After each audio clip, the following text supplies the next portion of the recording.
채널 구독과 시청해주셔서 감사합니다. 좋은 하루 되세요. 지난 25일 방송된 오멘스가 필요해 예고편에서 12월 2일에 최정윤이 등장한다고 알렸다. 최정윤은 제작진과의 인터뷰를 진행했다. 지우는 여전히 아빠를 기다리고 있다고 말했다. 그리고 방송 중에 찾은 또 중년 여성에게는 이렇게 말했다. 지우가 보고 싶어하는 사람을 볼 수 없는 게 제일 문제다라며 속내를 털어놓기도 했다. 최정윤은 윤태준과 2011년 12월 결혼을 했다. 그리고 2016년 11월 딸 지우양을 낳았다. 하지만 최근 최정윤은 결혼 10년 만에 충격적인 소식이 전해졌다. 바로 이혼 절차를 진행 중이라는 소식이었다. 이 같은 소식은 대중들에게 놀라움을 알렸다. 그리고 이혼 사유에 대한 관심이 집중되었다. 최정윤은 개원예술고등학교에 진학했지만 교우 관계를 이유로 학교를 자퇴했으며 검정고시로 고등학교를 졸업하고 중앙대 연영과에 진학했다. 최정윤은 금수저 집안에서 태어난 것으로 알려졌는데 인터뷰에서 아버지가 음식 사업을 크게 하셨다. 병원 내에서 교수식당, 학생식당을 운영해서 병원장이라는 소문이 났다라고 밝히기도 했다. 최정윤은 지난 2011년 4살 연하의 남편 윤태준과 결혼했다. 윤태준은 1981년생으로 과거 1세대 아이돌 그룹인 이글5에서 활동한 적이 있다.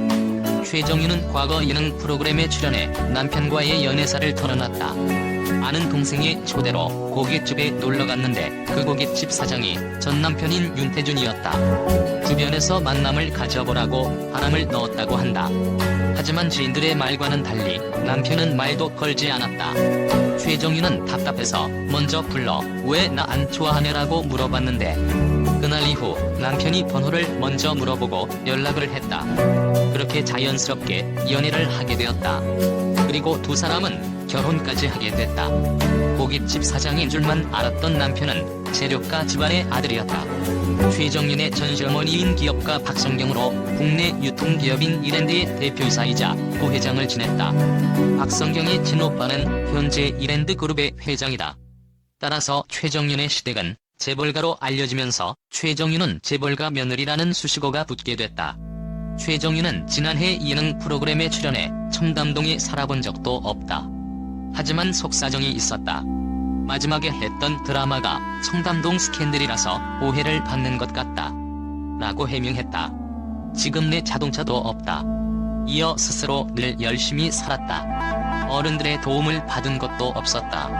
나름 고충과 어려움을 겪었다. 아무리 설명해도 이해를 못하더라. 억울한 부분이 있다라고 털어놨다. 최정윤은 전 남편 윤태준이 사건에 휘말리면서 비난을 받기 시작했다. 바로 2017년 윤씨가 주가 조작 혐의로 징역을 선고받았기 때문이었다.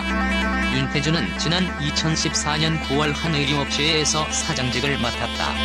의류업체는 한류 콘텐츠 중국 공급 사업을 하고 있었다. 그런데 그 이후 충격적인 사실이 알려졌다.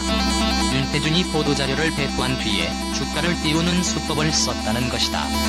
그 수법으로 약 40억 원의 차익을 챙긴 혐의를 받고 징역 1년 6개월을 선고받았지만 집행유예로 풀려났다. 남편의 이런 행동 때문에 최정윤은 잠시 방송활동을 중단했으며 SNS도 비공개로 돌렸다. 역시 남편과 관련된 사유라는 이야기가 많았다. 남편 윤태준의 주가 조작 이후 최정윤과의 이혼설이 꾸준히 나오기도 했다.